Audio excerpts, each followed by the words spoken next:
Tell the story how you want to. Make up all the details.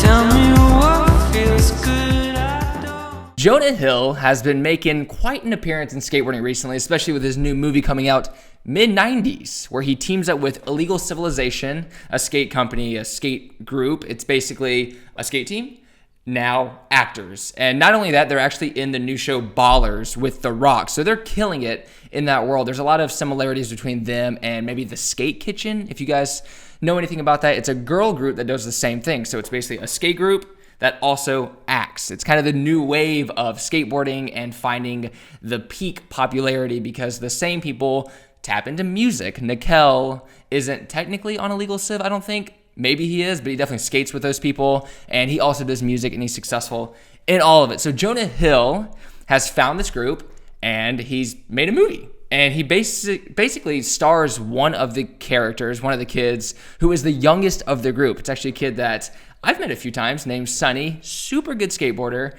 And he's the main character of this new movie. So what I have loaded up right now on the screen is Jonah Hill talking about the movie. It says Jonah Hill's dream of the mid-90s is alive. And obviously, the movie's gotten a lot of traction because it's Jonah Hill. And his last name is the same as mine. So a lot of people confuse me as Jonah Hill. Anyways, let's watch this together and I'll sort of analyze. Director Jonah Hill. That's Nickel Smith doing a tray flip. That's Sunny. That's the kid. I forgot Olin. Oh, it's a misdirect. You think it's just going to be like, nostalgia porn. It was I sort of thought that was funny, and then we just liked the name. Maybe nostalgia porn is sort of an expression that people in the biz of movies know, but I don't really get what he's saying. And somehow these dudes are just all good at acting. It's weird. Like this kid Sunny is probably the first thing he's been. It's a Jonah Hill movie. Was no nostalgia porn and no skate porn, which means that like when movies are about certain time periods, they usually are really corny and too overt in their expression of the nostalgia. That is true, especially when someone as big as someone like Jonah Hill directs the movie. I'm not saying he's going to blow it. I'm saying that's what happens typically. And same with skateboarding is that they always like cowabunga, dude, and just make skateboarding something it's not. And so to me, they had to be really respectful. If they were there, they were textural and they were done with the story and the character first. The idea was that if at the last minute we decided to not call this...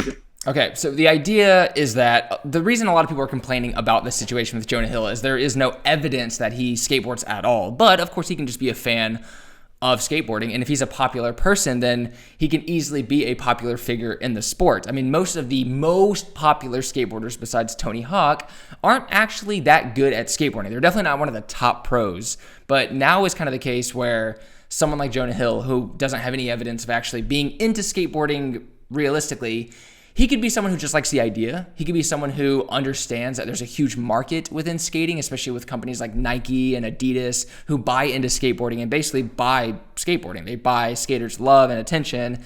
And you can find the most core dudes now at skate parks who wear Nikes and Adidas. And I feel like not too long ago, they were fighting sorry about that. They were fighting so hard against it. So skateboarders are sort of easily bought. And a lot of companies who are just interested, like Walmart, if they were interested in really, really going after the skate market, there's no reason for them to be because they have so much money, but they could do it with just money. That's all it really takes. And yeah, I don't know. In this case, like I don't really know how it would really help his career that much, but he is sort of becoming like a fashion icon of a sense. And there's a lot of fashion and correlations with fashion and skateboarding. And maybe he just wants to be an icon. Maybe that's the world that he is interested in, the world that he loves, and he's like, you know what? I'm going to dabble in this, and why not? Still mid-90s and put it in present day that it would still be a valid story.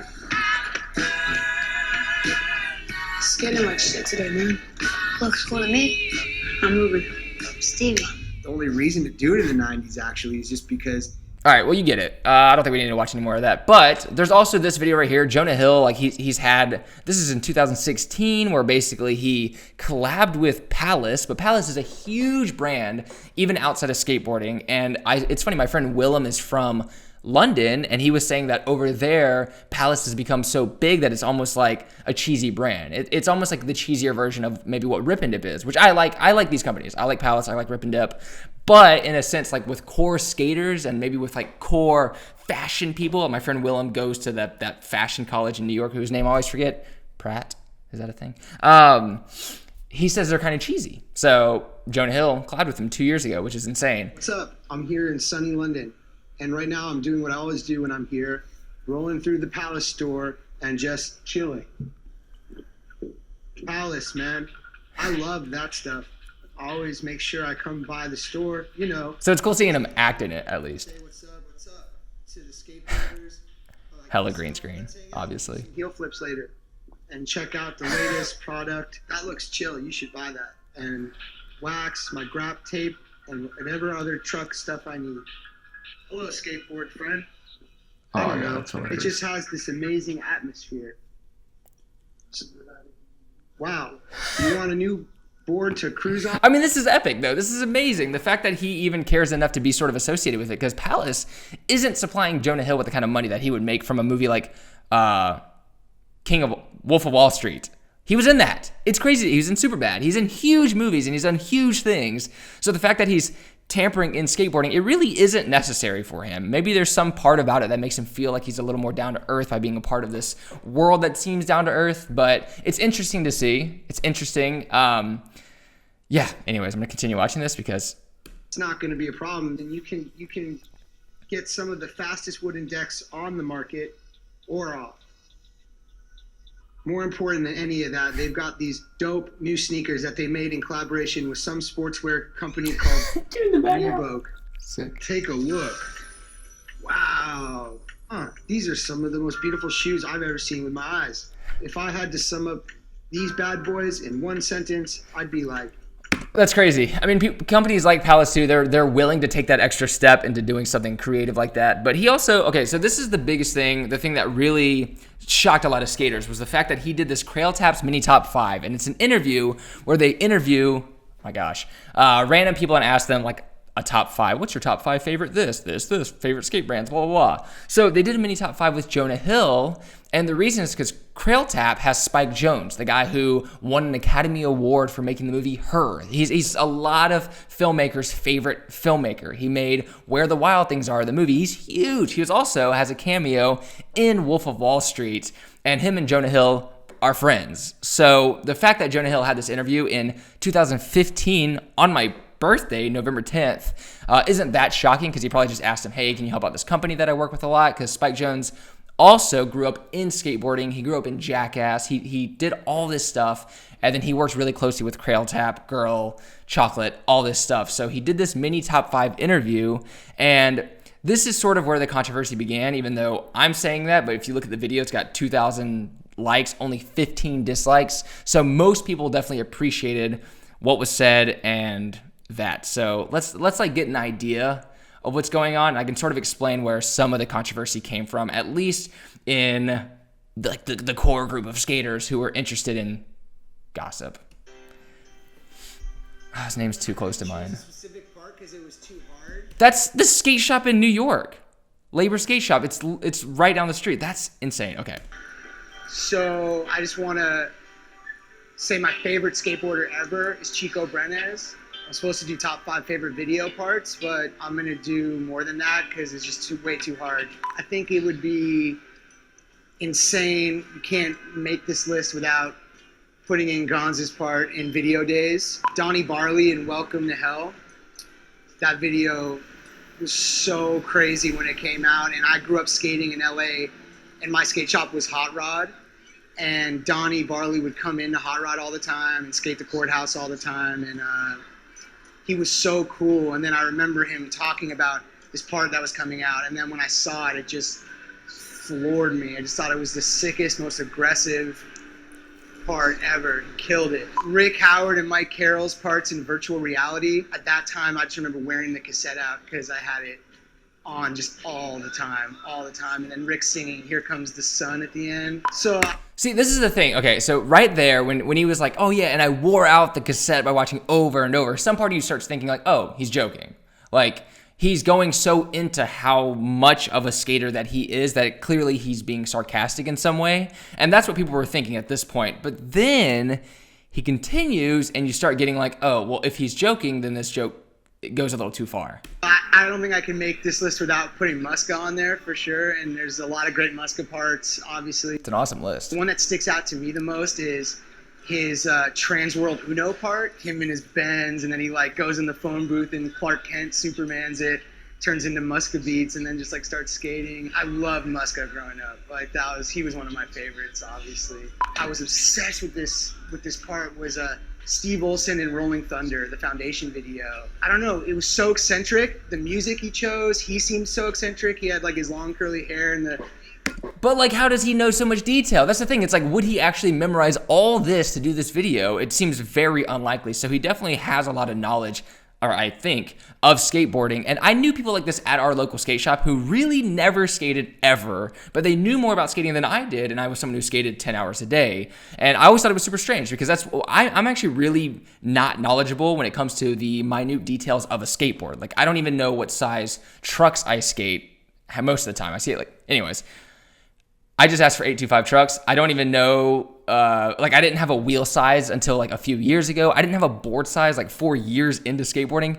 Insane, but it seems realistic. And he just talks about growing up skateboarding and all this stuff. And, you know, a lot of people will say they skated when they were younger and they don't have footage of it. And that's fine.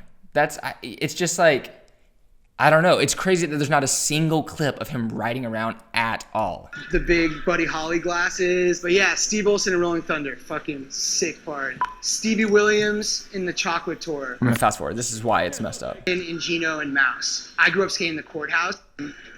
Is Keenan and Gino and... See, that was the part. So he mentioned basically if it was an act, it's weird that he would mention someone who died. And that was the part where people were like, dude, this better be real, because if this is lying about a part about someone who died who was so iconic in skateboarding and meant so much to so many people in skating, then that's fudged up. But yeah, I'm running out of time. Actually, I'm doing all this just straight through. I have like a minute left and it's going to hit 12 minutes. And I don't want that. I don't want this video to be too long, but the last clip is basically him hanging out with Tyshawn, and you can watch it yourself, Jonah Hill and Tyshawn Jones, but he mentions they're going to work in a video together, or he's like, oh, are you going to act in one of my movies coming up? So he does have a close tie in with some of the people in New York who especially work with Supreme and Hypebeast brands. I think he's become sort of a figure in that scene, which is super random. But yeah, I mean, this is basically a clip of him hanging out with Tyshawn Jones. And at the end, Tyshawn Jones, regardless of everything, he switched big flips this double set in Chinatown, and that's right down the street too. It's huge.